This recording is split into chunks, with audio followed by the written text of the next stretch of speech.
how do you deal with bullying? And let's talk about on physical bullying, and then bullying like in a mental way, like in the office place. And I think another category that you'd need to include is online bullying. Yes. Online bullying is probably more prevalent than both combined right now. Let's do the three. Because obviously defending yourself against a bully at a young age, having a martial arts background will more than likely stop it before it even happens. Yeah. But if it does happen, you know what to do. You have been tested. You've done a kumite. You've sparred. You've been choked out. You've understood what it's like to fight somebody bigger than you, stronger than you. You've been overpowered, so you're familiar with that. You don't panic like you're in deep water. For someone who's never experienced it, it's quite frightening. Yes. And unless you get used to that, and that's what training does, is get you used to that can't breathe, or things aren't going right, or what do I do next? Being able to be calm in that sets you up for success in not only in physical altercations, but in life. Ladies and gentlemen, welcome. It is another week and another episode of the Budo Brothers podcast. You got Kyle. And Eric. And if you didn't know, our best performing video on YouTube right now just cracked, I don't know what, it was like 97 million. 97 million views. The headlock. And we were trying to figure out, like, why this video? Why did the Facebook gods be like, this is the one, the chosen one? And we think that it's because it touches on something that we've all experienced. And we've all been bullied or in a wrestling match and got thrown in a headlock. And it's been... Or noogied. And you're like, how do I get out of that? Yeah. Right? But bullying is a concept that nobody has been immune from their whole life. For sure. And I actually think a lot of the people who are bullies are that way because at one point they were bullied. And it's their way of feeling strong and significant at a point. But the topic I wanted to talk about today was how to deal with bullies. A lot of people I know put their kids in martial arts or started martial arts because they were being bullied. Do you think martial arts is a good tool to be dealing with bullies, or does it just give people the power to hurt each other? I think it is amazing for dealing with bullies, but not in the way you would think.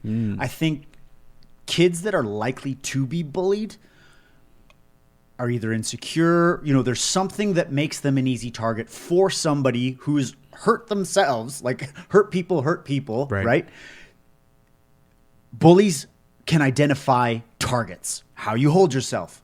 Easy and insecure bullies want easy targets. I think martial arts makes kids more confident, and that is a bit of a shield towards bullying. If you're confident and you hold yourself high, you might be a formidable target. Right. So you're not going to be, bullies won't waste their time. And that's what I've seen with kids that were bullied. They get the confidence, and it's just the confidence, not them going around being able to fight at the tire park or in the playground. It's them just being more confident. And I feel like that is probably one of the biggest deterrents to being bullied is confidence. And we talked about this a long time ago, and I remember we put it on TikTok because, a lot of kids hang out and watch videos on TikTok. And we said that if every school had martial arts, that bullying would decrease. The comments of the kids were like, no, then the bullies would learn martial arts, and then they would be even more strong. Right. But what they don't realize is that the bullies probably, once they've learned to become confident themselves and heal themselves and learn the power that they have, I feel like bullying would go down. And what is it about people? Why do they feel the need to bully? What do you think it is that do you think it's a plethora of things, or is it there's something that causes that within people? I don't know, man. It's all from a source of pain. There's something. There's something going on in their lives that they're taking it out on. It's manifesting in this other way. They're projecting their problems on other people. I don't know. Yeah. I mean, it's really getting into the psychology of why someone would want to inflict hardship purposefully on someone else. And you think that leaves you when you're a kid, but how many times in the workplace do you see bullying Yes. happen? Where you generally see it with a very extroverted, very outlandish, like talkative, like person, and they take advantage of maybe somebody who's quieter and more reserved and is not willing to speak out, or they take credit for somebody's work, or a lot of bullying in the office happens, even from boss to employee. 100%. And that is rooted from a very similar source. They're naturally insecure themselves. They're threatened by people. They want to be top dog. Yeah. They don't have the confidence just to let everybody be the best that they are and celebrate that, knowing that you're great too. When I used to work in a workplace, nothing to me was worse than being micromanaged. Like, you just felt like somebody was on top of you the whole freaking day. I feel like humans are not built for that. Yeah. They're not built. I've met very few people that love being told what to do all the time. Like, do this, do that. Like, that's not a great way to live. No. And you can see how, like you said, in the workplace, how bosses can start taking advantage of because they're better, they're higher ranked. You see that in the dojo sometimes too, right? Yeah. Higher ranked. That's so You want true. a black belt? Yeah. You walk into a place, and because that person's got a blue belt on, they're like, oh, that person's better than me. Oh, man. But, like, really, come on. We're all Everybody's students. there as students. We're all students. Yeah, exactly. We're all here to learn. Yeah. How do you deal with bullying? And let's talk about on physical bullying, and then bullying like in a mental way, like in the office place. And I think another category that you'd need to include is online bullying. Yes. Online bullying is probably more prevalent than both combined right now. Let's do the three. Because obviously defending yourself against a bully at a young age, having a martial arts background will more than likely stop it before it even happens. Yeah. But if it does happen, you know what to do. You have been tested. You've done a kumite. You've sparred. You've been choked out. You've understood what it's like to fight somebody bigger than you, stronger than you. You've been overpowered. So you're familiar with that. You don't panic like you're in deep water. For someone who's never experienced it, it's quite frightening. Yes. And unless you get used to that, and that's what training does, is get you used to that, can't breathe, or things aren't going right, or what do I do next? Being able to be calm in that sets you up for success in not only in physical altercations, but in life. Very nice. I think there's two major things that I would say prevent bullying, and they apply across all three. And with bullying, I think the biggest thing you could do is not be a bigger bully to yourself than other people are to you. A lot of the times we beat ourselves up worse than any bully could. And when you're doing that, it's hard to have confidence in yourself, right? Yeah. If you're inside of your head all the time, like, oh, I'm lousy, I'm not there, I'm not worth anything, like, oh, I suck. It's almost impossible to have a sense of confidence about you. Big time. You can't carry yourself with confidence. No. And bullies look for people who lack confidence or a bit more mild and meek because they want a pushover. Yeah. Right? Yeah. And the other thing that I have found, and I use it a lot in martial arts, right, is in jiu-jitsu, there's something called a frame, right? You frame your opponent so that they can't squish you, hand on the hip, hand on like another part, or you just make sure that they can't press you. But I use that concept when it comes to bullies as well too. When I'm in a situation, I frame what my like go limit is. So I will allow you any like a lot of leeway until you pass that line, right? But if you pass that line, we have a problem. Game on. And you make it known. Like, look, exactly. Okay, cool. But if you say this, or if you do this, or if you keep doing this, it's on. We're going to have a problem. Yeah. The thing though, when you frame like that, is like, if they do cross it, you have to stand up for yourself. Absolutely. And if you stand up for yourself once, generally it stops. And I'm not saying you go fight at the workplace No. and knock your boss out. Throw down. No, it's limits. But you set your limit. Like you stand up for yourself. You say, look, I don't feel like this is going the way that it should be. Right? So those two things, framing and just not beating yourself up so you can have some confidence. With the online world, though. Yeah. How do you prevent that? I think you have to check your own ego. Okay. Right? Because I always feel it. Somebody will say something and it'll piss you off. Yep.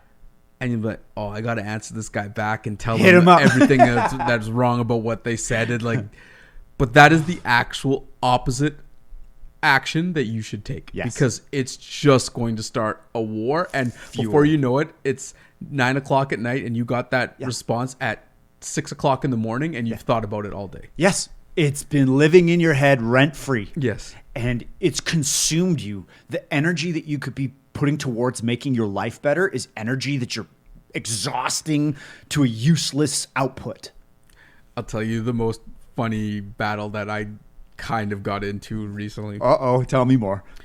So we posted a video from Reality Check, and it was two guys fighting at a hockey rink. Oh, yeah. And Jay Cooper makes an analogy like that punch looked like an average fighter from a West Indies West Indies cricket team. Okay. And Jay's from England. He's got a spicy sense of humor. And so like they obviously know something about cricket, and they got in a little bit of a tip over cricket out of martial arts. Way. Like, I threw in like I'm from the West Indies. I got nothing against West Indies, and then I was like, I'm just letting this run. Steer clear. But it just what I wanted to do is to highlight the point that you can literally fight about anything. Nothing. Yeah. Remember we had those two dudes booking flights to fight each other because Bev Proctor taught a skill with high heels. Right.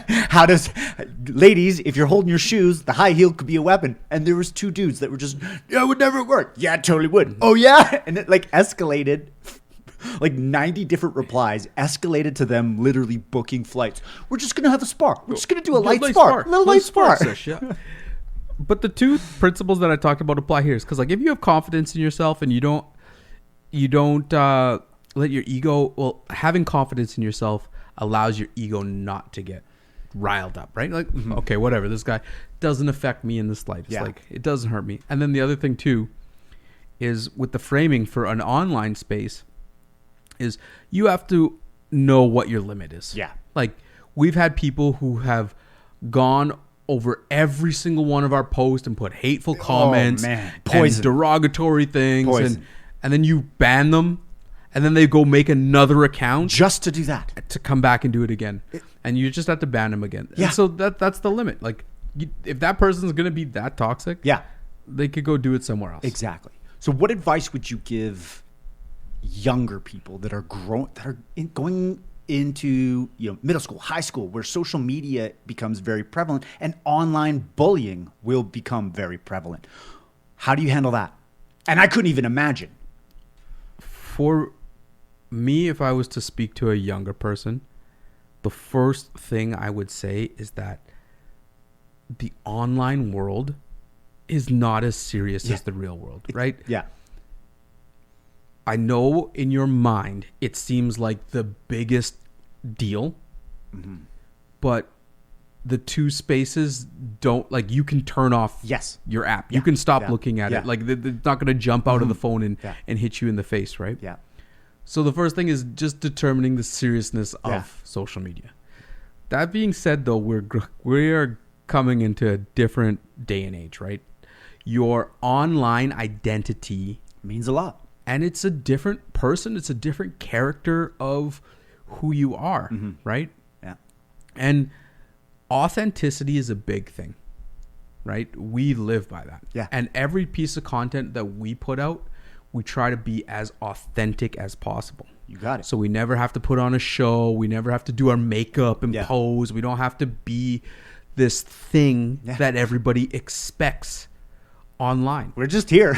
We just do us. And if you don't like it, then cool. See you later. All good. So for a person, a younger person who's posting and doing social media, and they want to do it they want to continue to do it. They want to Yeah. participate in society. Just be authentic with your stuff. Yeah. Because if you are just truly who you are and somebody's got a problem with that, it's a lot easier pill to swallow than being fake for everybody trying to figure out what the world wants. And I feel like that's kind of a lesson you have to learn. You kind of have to realize that being someone you're not is a dead end. Yeah. It doesn't serve, like, trying to please other people and be cool. Like, and this is all about becoming a grown human, going through and I don't think we should deprive young minds of these experiences because it's good. It's formative. Right. And if somebody is insulting you about being different, looking different, talking different, standing out, good. When you're younger, you spend your whole youth trying to be like everybody else. Yeah. Then when you're older, you try so hard to differentiate yourself and find a niche. Mm-hmm. Yeah. Right? Good point. Like, it's the table flips at a certain age, right? Like, we're sitting here running this business and our authenticity is our biggest key to success. Yeah. So, don't take it so personal. And Snapchat, Instagram, Facebook, Twitter, these are not real places. No. These are not real. It's not real life. Real life is sitting down in front of someone and looking in the eye and having a good conversation and exchanging ideas and going out in the world. We spend so much time watching other people live their lives that we forget to live our own life through our own bodies and experience the wonder of the world. Yeah. And for the cyberbullies out there, man, your time productivity must be at an all-time low. No kidding. Right? Because, like, just holding that anger and coming up with all of these messages that you're going to send to a person that just don't even freaking matter at the end of the day, like, it's just useless. Like, how many times in the history of the world do you think your negative comment has solved your problem or done anything productive? Yeah, exactly. Yeah. But, there does need to be negative comments out there. That's For sure. The other side of this equation. It's balance, man. Because some of our best learnings and design tweaks have come from people being like, that sucks. This is stupid. Yes. Why? Like, this is terrible. Listen, it's a signal. Yes. Don't ignore signals. Yeah. Read them.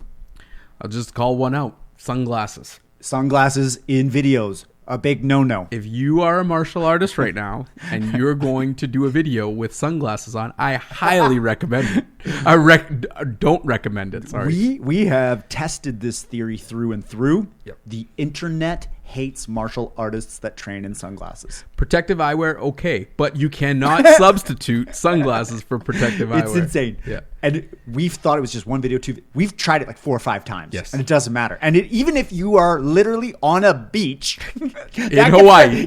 That's about as that's what we knew. We're like, okay, all right, I get it. Yep, sorry, bro. I don't want to be staring at the sun. Totally. Yes. But martial arts through and through is one of the best ways to deal with bullying. And like you said, not for the physical skills, not because you could smash the bully into the ground. Yeah. It's because you train your mindset, you train what it's like to deal in pressure situations, you learn what it's like to get into deep water, so it gives you more confidence. It helps you move a certain way, and it's helped a lot of people overcome bullying. Exactly. Budo Brothers Challenge. Don't be a cyber bully. Here's my Budo Brothers Challenge. Ooh, okay. I know you're out there listening and you're saying, man, I'm not a cyber bully. I guarantee you've gone on some post that just went off on your aunt or your cousin or somewhere along the thing. My challenge to everybody is when you see that comment in your feed that you want to just blow up on, take the higher ground.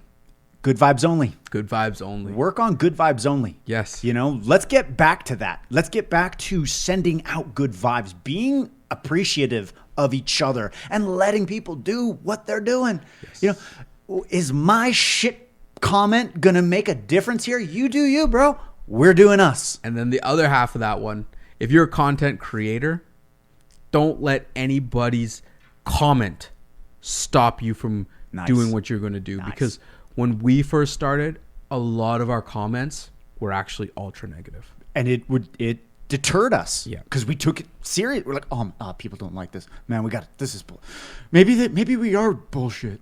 Yeah. Hell, we started to believe the hype. Yeah. But for every hater, there's someone who's a supporter. All right. That's fantastic. Until next week. Adios.